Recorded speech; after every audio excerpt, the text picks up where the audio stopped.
नमस्कार, मैं Ravish Kumar. Mobile phone पर बात करना महंगा हो गया है। फोन ही नहीं, इंटरनेट का डेटा भी महंगा हुआ है।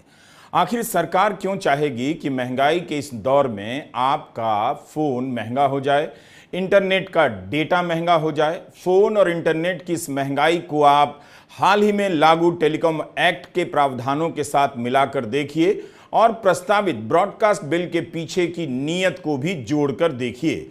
तब आपको दिखेगा कि न सिर्फ सरकार इन कानूनों के जरिए आपके फोन पर पहरेदारी बढ़ा रही है, यूट्यूब पर कंटेंट बनाने वालों पर नकेल कसने का रास्ता खोज रही है, बल्कि फोन और इंटरनेट भी महंगा कर रही है। इस वीडियो में हम टेलीकॉम एक्ट के प्रावधानों की भी बात करेंगे कि क्यों लोग इसे लेकर चिंता जता रहे हैं। 3 जुलाई से रिलायंस जियो, एयरटेल ने अपने टैरिफ प्लान बढ़ा दिए। 4 जुलाई से वोडाफोन आइडिया ने बढ़ा दिया।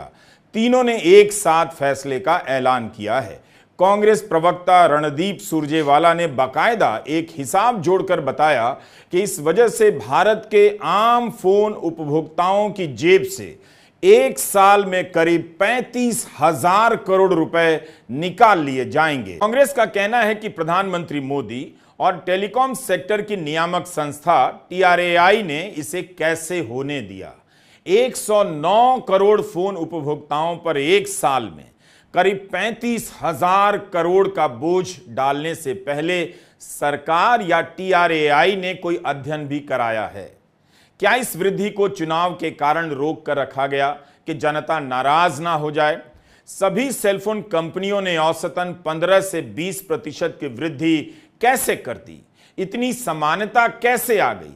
1 अक्टूबर 2022 को प्रधानमंत्री मोदी ने जब 5G लॉन्च किया, तब उस दिन मंच पर मुकेश अंबानी रिलायंस जियो के, सुनील भारती मित्तल एयरटेल के और कुमार मंगलम बिरला वोडाफोन आइडिया के संस्थापक, प्रतिनिधि या मालिक जो कह लीजिए, सब मौजूद थे। उस दिन प्रधानमंत्री मोदी ने मंच से एक हिसाब समझाया, जिस तरह से कांग्रेस के नेता रणदीप सिंह सुरजेवाला ने समझाया कि इस बार की वृद्धि से 35,000 करोड़ का बोझ 109 करोड़ सेलफोन उपभोक्ताओं पर पड़ने वाला है। उसी तरह 1 अक्टूबर 2022 को प्रधानमंत्री ने बताया कि 2014 के बाद से उनकी सरकार की नीतियों से सेलफोन उपभोक्ता का 4,000 रुपया बच रहा है। क्या प्रधानमंत्री मोदी बताएंगे कि 35,000 करोड़ रुपया जब जेब से निकलेगा उपभोक्ताओं से, उस पर उनकी क्या राय है? आज टेलीकॉम सेक्टर में जो क्रांति देश देख रहा है, वो इस बात का सबूत है कि अगर सरकार सही नीयत से काम करे तो नागरिकों की नीयत बदलने में देर नहीं लगती है। 2G की नीयत और 5G की नीयत में यही फर्क है।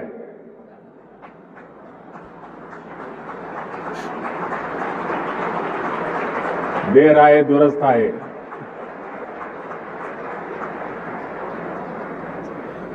भारत आज दुनिया के उन देशों में है जहां डेटा इतना सस्ता है।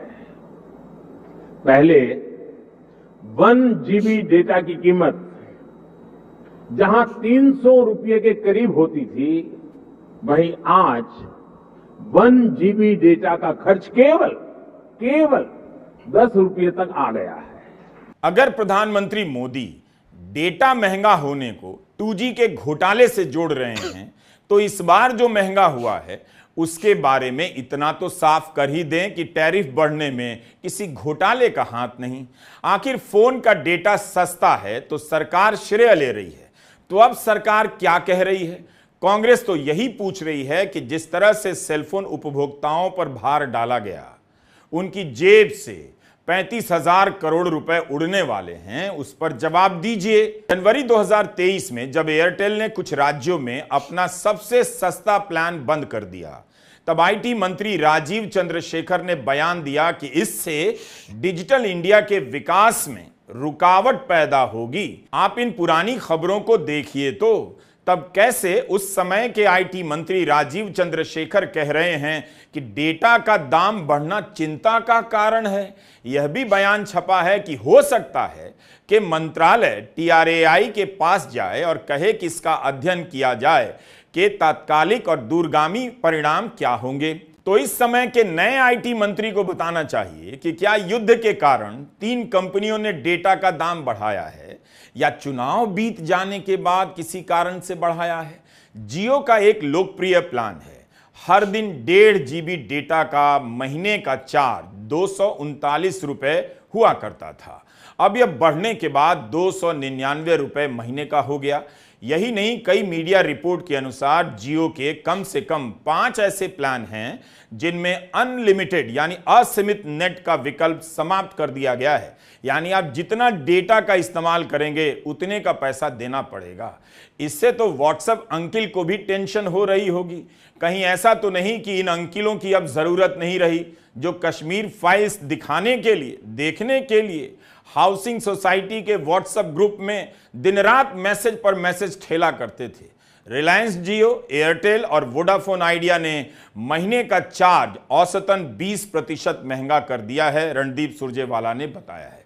कम से कम सरकार को इस पर तो बोलना चाहिए। क्या हम उम्मीद करें कि इस बार 15 अगस्त को लाल किले से प्रधानमंत्री मोदी यह खुशखबरी देश को देंगे कि आपकी कमाई इतनी ज्यादा बढ़ गई थी कि डेटा थोड़ा महंगा करवा दिया।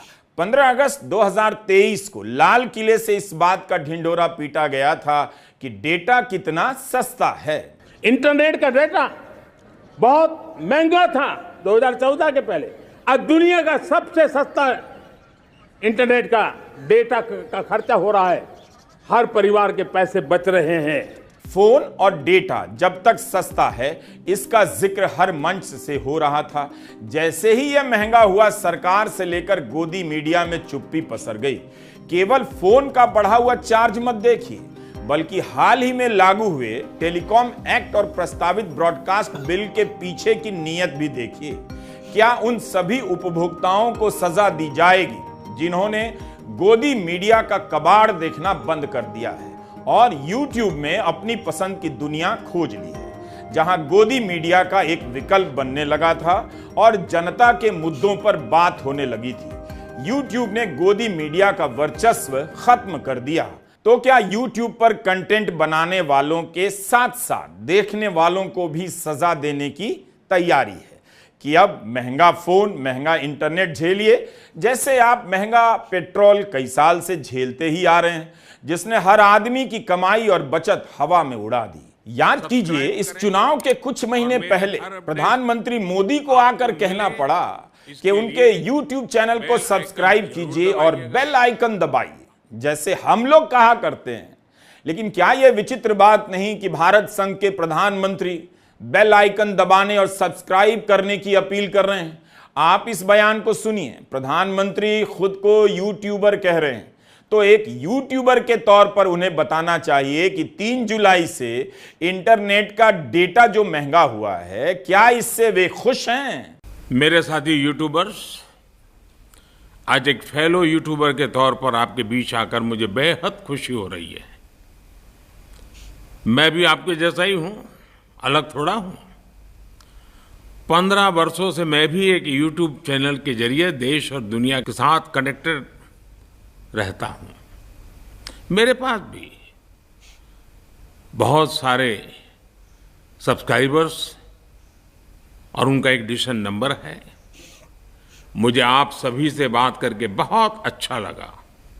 मेरा ये चैनल सब्सक्राइब करें और मेरे हर अपडेट आपको मिले, इसके लिए बेल आइकन जरूर दबाइएगा।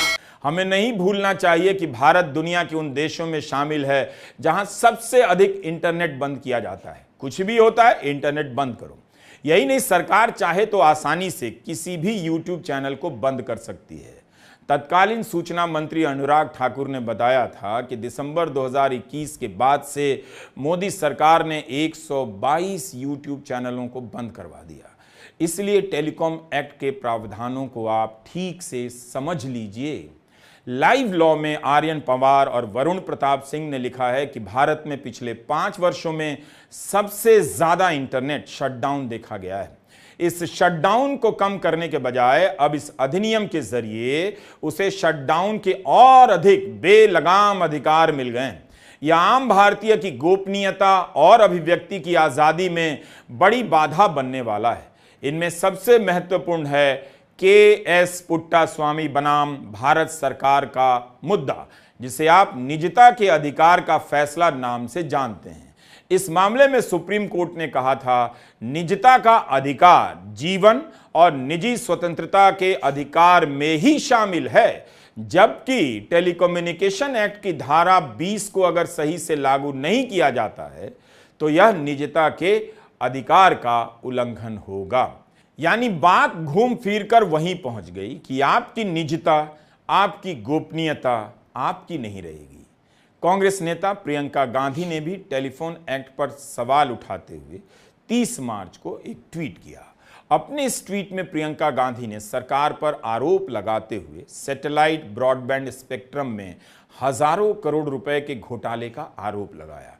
नए टेलीकॉम एक्ट से सैटेलाइट से इंटरनेट स्पेक्ट्रम के आवंटन में बोली लगाने के नियम को क्यों हटाया गया? आवंटन में बोली लगाने के नियम को हटाने से दूसरी कंपनियां नीलामी में हिस्सा ही नहीं ले पाईं। इससे राष्ट्रीय खजाने को कितना नुकसान हुआ। नए टेलीकॉम विधेयक के माध्यम से मोदी सरकार ने 2012 से लागू सुप्रीम कोर्ट के नियमों, दिशा निर्देशों की धज्जियां उड़ा दी। ऐसा क्यों किया गया? नए टेलीकॉम विधेयक पास होने का सबसे पहले और सबसे अधिक फायदा किसे मिला?